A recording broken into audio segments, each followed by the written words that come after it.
And we are live. What is going on, ladies and gentlemen? Welcome back to Beyond the 90.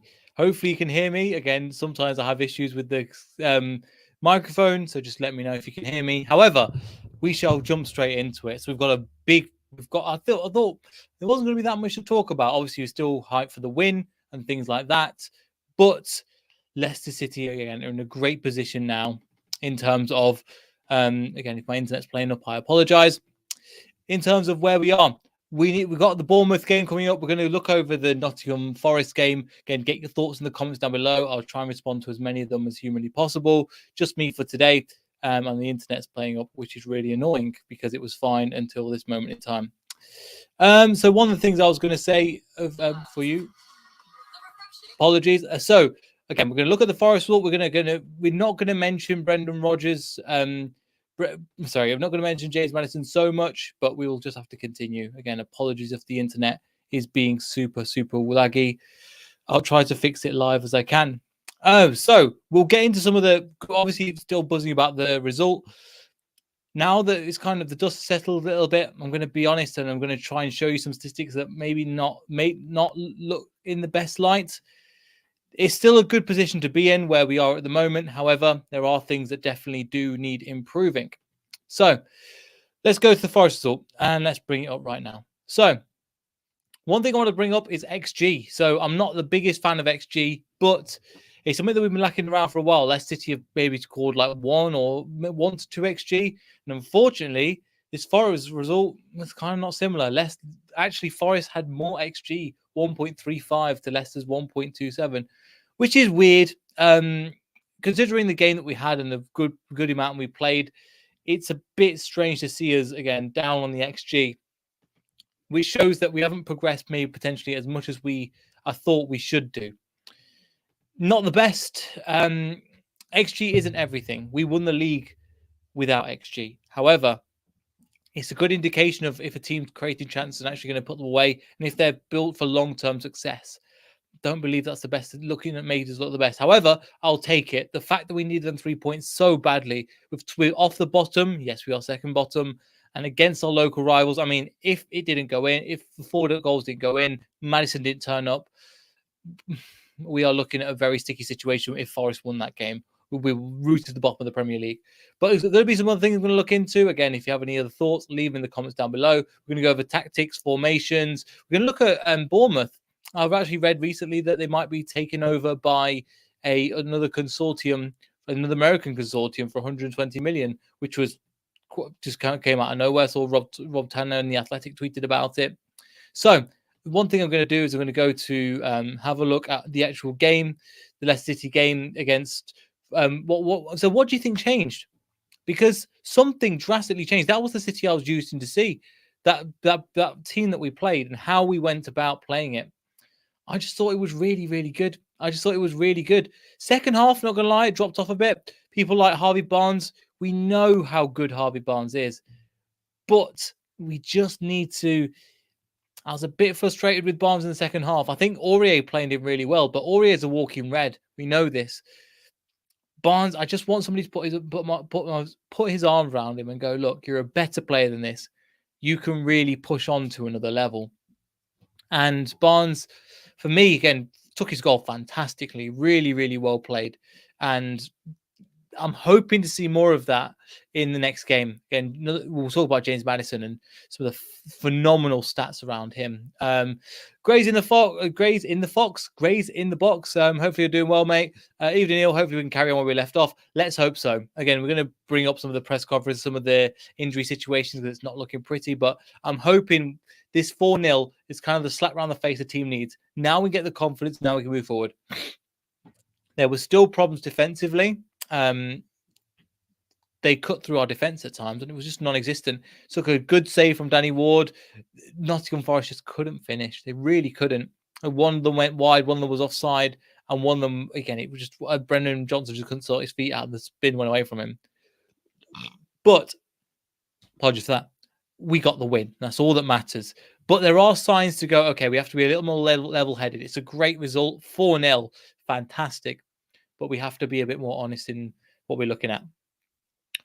One thing I was going to mention, obviously, like anything, James Maddison. another good player that's come back into the team. I want to mention again some of the statistics around him, which are kind of insane. First one is from Jordan Blackwell. For those of you who don't know, who writes for Leicester Live or Leicester Mercury, whatever you prefer to read, whatever you prefer to call it, to be honest. So Maddison has now, it's incredible, this stat, and it just kind of hit me over the back of the head how amazing Maddison's been since he joined. Maddison has now made the same number of appearances as Mahrez, has scored 2 more goals on only 4 assists behind. It's just insane. Like this statistic is unreal. 179 appearances for both Maddison and Mahrez now, 48 goals for Mahrez, 50 for Maddison, 38 assists, and Maddison got 34. Thing is, what I think Maddison's missing is probably the hat trick, which is not saying too much, but phenomenal statistic. I'm not going to talk about England because we could be here all night and I don't want to dampen the mood too much. Should he be in the England squad? Of course. Is he going to be? Gareth Southgate is the answer to that question. Not in the best space. I saw another one regarding what was it gone? Yes, it's the start of. So I'll bring up another statistic that I managed to find just quickly as well. Great puts in the chat as well. He's come of age. He really has. Maddison's come on to another level of recent, and it's been great to see. Maddison has really stepped up his game and took his game to the next level. There was times, if you remember, when we first got him, where Maddison went through months of just being low. And we need to drop him out of the team and just give his confidence back. But Brendan Rodgers persisted on playing him. Again, he does have his favourites. We all know this now. And he's been on form for coming up to a year now. I think the goal that he scored was against Brentford, the 2-1 that we had. That situation with Brentford, I thought, okay, this is a good manager that's looking forward to the future. This is a good position of play that we're in, and we could move forward. And he did do that. And he's been on form pretty much ever since. And even when we aren't playing well, he's a player that we can rely on to drag the team by the scruff of the neck and try and create something out of nothing. A good example of this was the 1-0 against Southampton recently, where he took that free kick phenomenally. Also, that was before set-piece coach. That set-piece coach come in. We've looked a little bit better on set pieces, but James Maddison, the wall moving, something that I listened to on BBC Radio Leicester when Matt Piper was talking about, and I watched it when I watched the highlights. You've got the players playing we've got the wall there, and you had a Leicester wall there. And as soon as Maddison took the free kick, the Leicester players moved over a little bit, created the space, and the goal was inch perfect, literally bouncing off the inside of the post. Fantastic. Gray's mentioned somebody. I'm going to get to him in a second. Don't worry. Actually, we'll get to him right now. So there's been a little bit of an update in terms of injuries, and it's not looking great. A player that you probably know is injury prone has got injured. Can you take your pick? Who do you think it is? The answer is Brendan Rodgers. Brendan Rodgers. Wilfred Ndidi. Wilfred Ndidi's unfortunately injured. He just can't catch a break with injuries. Like, when was the last time we had Ndidi in top form? Can anybody remember that? I'm trying to think. The game that I can remember was the 2-0 over the pandemic, I think in 2021, when we played against what's his face? Liverpool. Ndidi was playing as the sweeper, where we won 3-1. I think we won. Alisson comes out with an absolute awful in kicks. I think I forgot what his name is now. The one that we were linked with, a Turkish centre back that we were linked to for ages. Kicks him in the face, and we get a goal. But anyway, Ndidi played super well that game. Screened the back line. He's not looked the same since. But anyway, coming into this, Ndidi again he's out for the first few weeks as well. Papi Mendy will also miss training, missed the trip to Bournemouth with a bruised knee. Now, I don't know how long the bruised knee will last, but the Wilfred Ndidi being out for a few weeks is a miss. He's not been on top level for a while. But with him coming off at half time, Samore, in my opinion, did well. It's not super well. He did well. It's the best I've seen him at. It seems like he's obviously had some issues mentally with adjusting to England or not adapting to the English life because obviously his family's in France and everything. I saw some great play, breaking up the play, driving forward, the 93rd minute, running forward and just taking on players. And if he had more confidence, in my opinion, he would have gone for that. And then potentially, if you get the ball, he's going to score. I'll put him back in my fantasy team now. He's 4.4, great player. And as Gray said, I think Samori could do a good job. I totally agree. I think Samori could do a really good job for us and could be a great player. Just with this is the opportunity that he needed. Coming into the next window, I'm not going to lie, I might actually get rid of if I was looking at that, I might get rid of both Papi Mendy and Wilfred Ndidi, which is awful to say, but I might just see both of them leave, and then we could bring in some other play, and then we could bring in Hamza Chowdhury and Samori. I think them two could work. Could play well. He did play. Gary think he did play well and he come in. He did. He really did. And I think that in that position with him and the fact that you've got Yuri Tillemans alongside, who did look good as well. To be honest with you, did look really well linking up with linking up. I don't know why I keep saying Brendan Rodgers, linking it with Harvey Barnes, linking it with James Maddison. And Timothy Castagna, them trio, I think really played. Them four players did really well together. Down that right hand side, especially Timothy Castagna was getting a lot of room. But with Papi Mendy out and Wilfred Ndidi, it looks like Samori will start. I want to see him what he can do going forward as well. He's got the opportunity and the license to. We are not the best defensive wise. However, in a double pivot, Samori seems to work. I think he could be a good player. If this is the run of games he needs, now can he do it for longer periods of time? That's my thing. I think he can, but we'll have to see. It's a big loss, Wilfred Ndidi, and we've kept saying that, but we have to get used to it because Wilfred Ndidi has not been on top form for a long time. When he is, we have an unbelievable team. And it is a bit frustrating to see, obviously, him getting injured.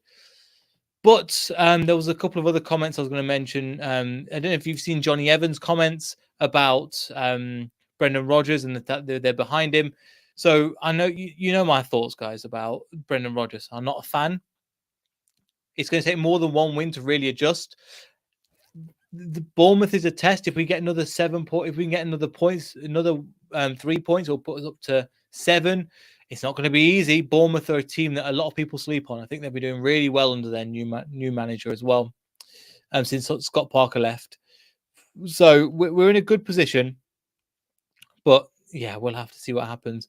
One thing as well about Rodgers mentioned about Leicester City's away form, and we're hoping because I think they've got none. I think we've got no points. Just lost every single time, and some humiliating defeats as well. Talk about Bournemouth, Brighton away. Talking about Tottenham away right after that. Both 2 away games. Who else was there that we got humiliated by? Been quite a few teams this season, so I don't really want to talk too much about it. But in general, he says that there's no doubt our form in general season hasn't been good enough. We feel a change in mood now. You have, I think you've mentioned.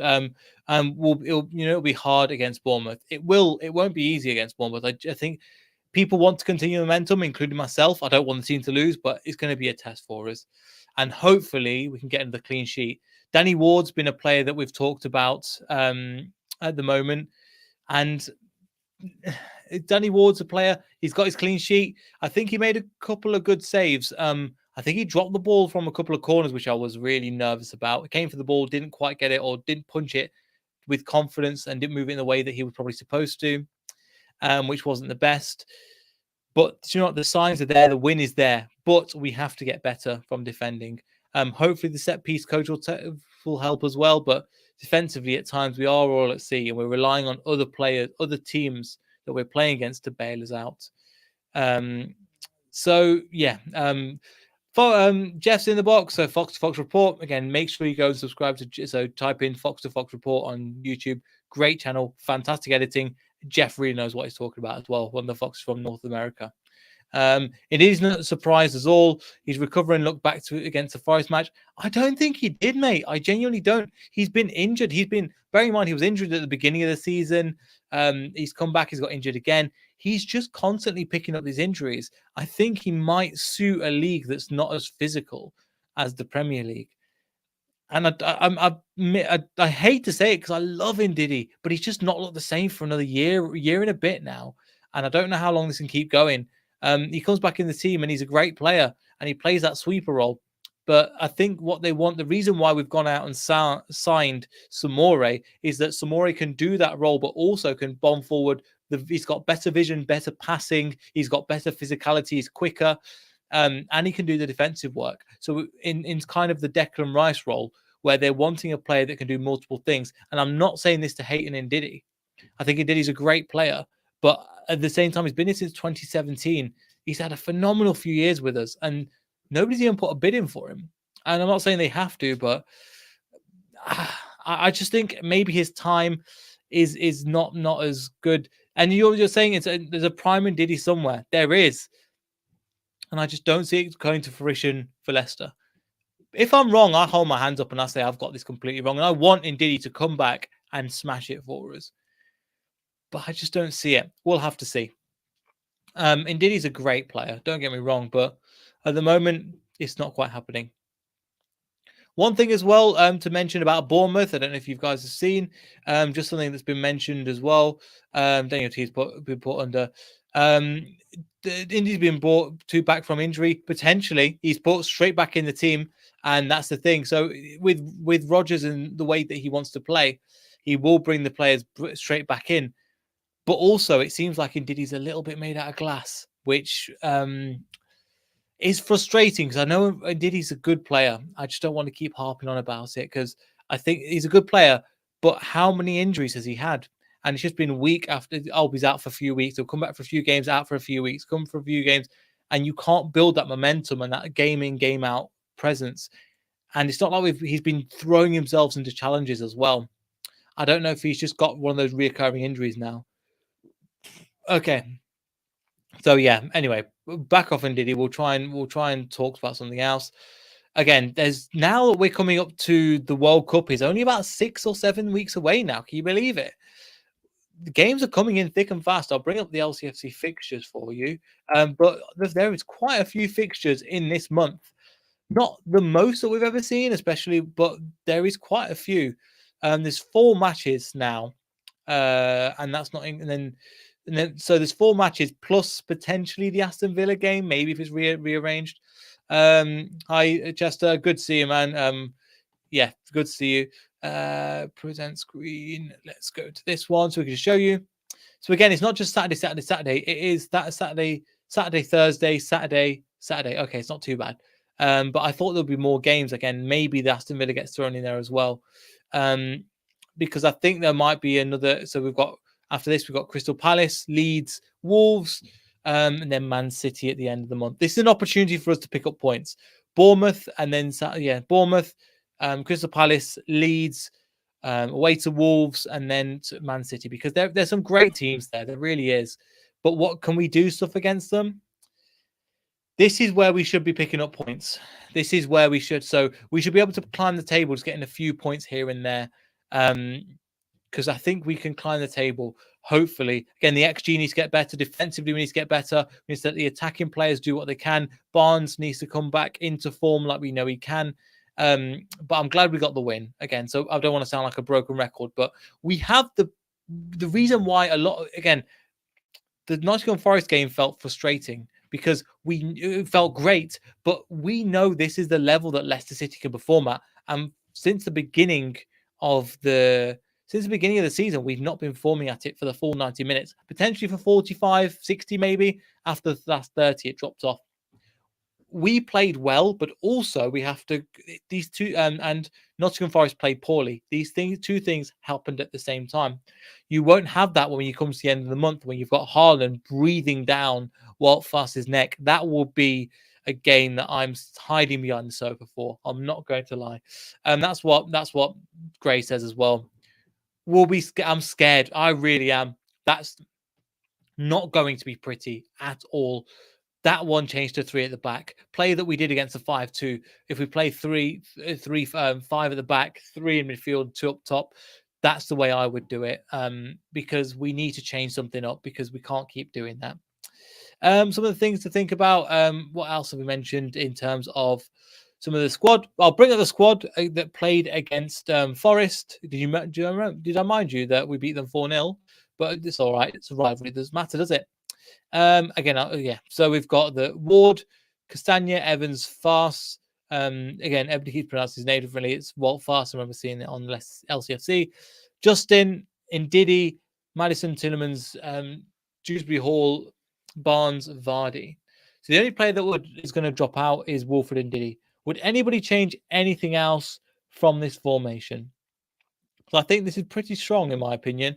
Obviously, so you play more of a 4-2-3-1. So you've got Ndidi, you've got Samore alongside Tillemans, Dewsbury Hall, or plenty 4-3-3 as well. Dewsbury Hall in there as well. Then Madison's got that free role on the inside right.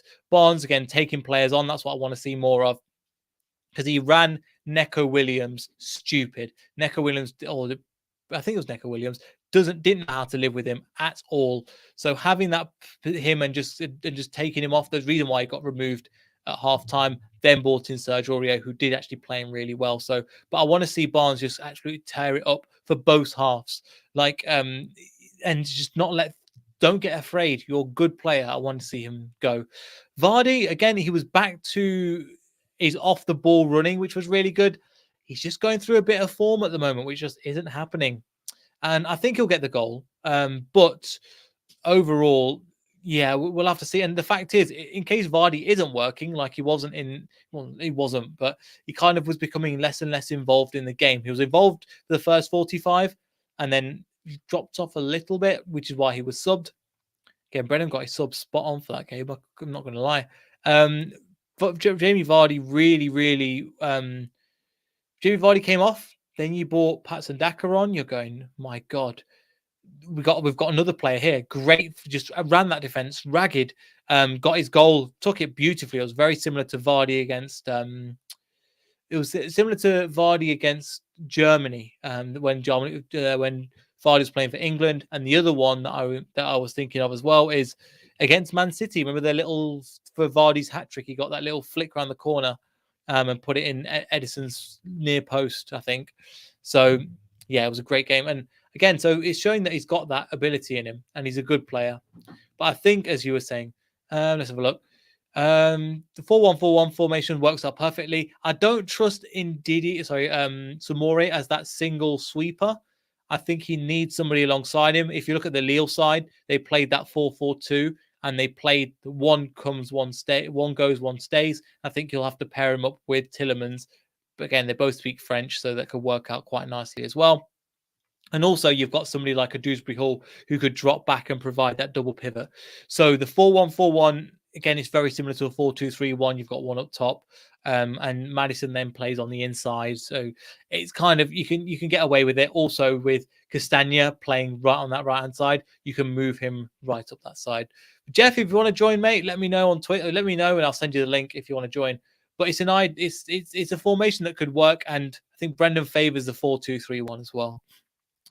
Change the winning side. Samora, the only one change. I think a lot of people agree.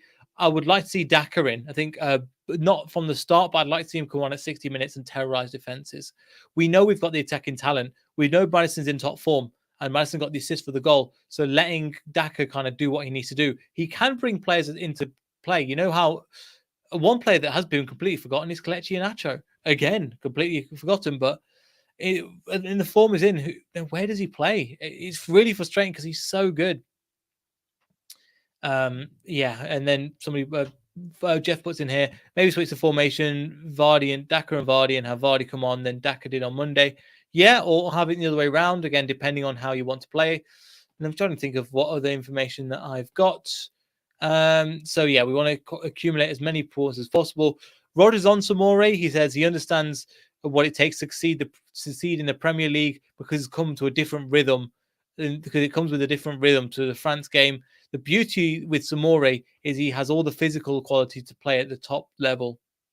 So to play and be a really top player at this level. So even Rogers is saying it. We know we've got a good player. We've got a good player in him. It's just about how do we get to that.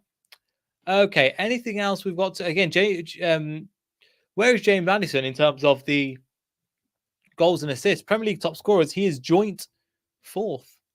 But again, he's got how many players? 1, 2, 3, 4, 5. 5 players with him. So the 5 players that are on the same number of goals and assists as him are Roberto Firmino, Gabriel Jesus, Phil Foden, obviously James Madison, Ivan Toney and Leandro Trossard.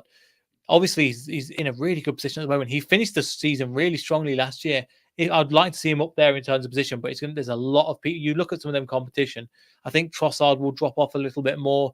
You'll see the likes of probably maybe even the Brentford striker, Tony. He'll drop off a little bit as well. I'm hoping that Madison will stay there. Yeah, Jeff, no worries. I'll send you the link and then we'll kind of jump on because I'm just kind of finishing up now. Just a little bit more, and then I'll just kind of get this sorted. Hopefully, have Jeff joining. But yes, in terms of that, is there anything else that anybody wants to mention? Let's have a look at the comments. Grace put in, I want to see if there's a difference for the team close up and down. With teams close up and down, we've been abysmal. Closes down, we're being abysmal. Potentially as well. If people play into us, they know how to play against Leicester, and we are quite stubborn. We only play one real way of playing, and we could have got a lot of other results, I think, as well. One thing as well, I should have mentioned that. Let me have a look at this one as well. I don't know if this will affect the game at all. Jeff, I see. I'm just going to drop you in a second. Again, there's a verbal agreement between AFC Bournemouth for 120 million from, I think, an American owner to be completed in the coming days. I don't know how much that's going to have an impact on them, but the fact is, again, they've got a new owner in. That could be a buzz, could be another thing. So that could be useful. Jeff is here. Jeff, mate, how you doing? First of all, I'll ask you, how did you feel after the Forest game? Like I said, a big surprise from everyone. It was a much-needed win. So a completely different performance than what we've been having against Tottenham, against Brighton. So we literally were expected to go there and be surprised. And we were. Everyone played perfectly well. The formation, like I said, worked out perfectly, especially with Ndidi there. Defending, progressing the ball further. But yeah, a big performance, even though we are in 19th place, but it's still good. So good, so far so good. Yeah, and it could have been a lot worse. It could have been a lot worse. The fact that we got the win against Forest and we're above them, it's given us a little bit of sense of false hope. I went through it right at the beginning where we looked at the XG, and the XG is actually Nottingham Forest had more XG than us, which I was really surprised at. But again, so we're not out the woods yet. I think Bournemouth will be a real test. I'm trying to find the results that they've had previously, but they've been in good form, I think, ever since they sat Scott Parker. Yeah, I'd say so. I think any team that sacks a manager with the new manager coming in term, they're always going to be performing better because they want to impress. But I was watching the match against Brentford where they had last weekend, and I noticed the same type of attack that they were having, or at least when they had a counter attack. It was almost similar to the Forest in our match on Monday, where they would try to bring it into the mid, but then they'd lose it so easily because we would come back and defend and just take the ball away. It was something like that, even though they're playing home, where Brentford had a majority of the ball and more possession and more shots on goal. So that's kind of giving me a little hope where maybe the same thing could play out on Saturday. Yeah, potentially. Yeah, so just all about, our heads right, the fact that we won the match, we're playing well, and just keep that momentum going into Saturday. Exactly. And then looking at the results, obviously a draw with Newcastle, which I think is a good result considering where Newcastle are going to go. I think they've got some great players and they're going to be one of the teams that's going to try and break up the top six, which I'm all about until they get too big and they're like, right, you're one of the big people. Nottingham Forest, again, glad they beat them. And then coming into October again, it's a Bournemouth. So I think they've been in good form considering, again, that manager's not had much management time, but again, coming into October, obviously they've got us away to their ground. We've had some shocking results there. I think the 4-1 recently, I don't really want to think about too much, but it's been an awful result where we lost that. We've had some good results there, but I think this is the opportunity to shine now. We've got one win. We just need to follow this up with another win. That will take us, I think, out of the relegation zone and just okay. Then we can try and build our season just before the World Cup. Yeah, definitely do not look too far ahead. Go game by game. We have a chance perhaps of getting out of the relegation zone this weekend. That's if Southampton lose, which I think they will. So same thing with Wolves. So yeah, it's all about just focusing on ourselves. The season's long, and I know just psychologically we're all just thinking the worst. We're going to be relegated. No, there's still time to even think. Just go game by game, get 3 points. That's the first thing on Saturday, and then we look to our next match after that. Yeah, exactly. And we just got to go one game at a time from now on. Again, the fixtures that we have are in our favour. However, Leicester City are never done it the easy way, just as the same way that we're on 4 points at the moment. And just we went over the format. You mentioned the 4-1-4-1 in terms of having that obviously Ndidi as that sweeper.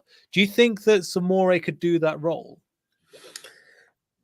I believe I think when he came on last match against Forest, there wasn't much of a drastic change in just underperformance. I think it was very similar. Of course, Ndidi more experienced, a little bit better, knows the team, and Samora just adapting. I think it'll be okay. Maybe I can't think of another formation perhaps that may work. Of course, Samori needs support, like you said, instead of being alone. Maybe bring back KDH, and just the fact that also Mendy's injured, we really don't have any options for defensive midfielders. So if someone were to drop back from the midfield, I think it would be KDH alongside Samore. So perhaps a 4-2-3-1 would be something, an alternate to the 4-1-4-1.